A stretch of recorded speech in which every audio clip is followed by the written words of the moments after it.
थाना मौजा घाटिकिया खाता नंबर 2339 साधारण प्रशासन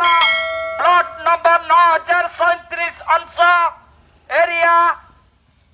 58 डिसिमिल प्लॉट नंबर 9038 अंश एरिया 82 डिसिमिल की समपतित सरकारी जमी पर बेआईन और अनधिकृत भावे निर्मित वैकुंठ धाम आश्रम रे बास करुथिबा व्यक्ति तथा व्यक्ति विशेष मानक जणाई दिया जाउछि जे आसंता तारीख 17/1/2025 समय दिबा 12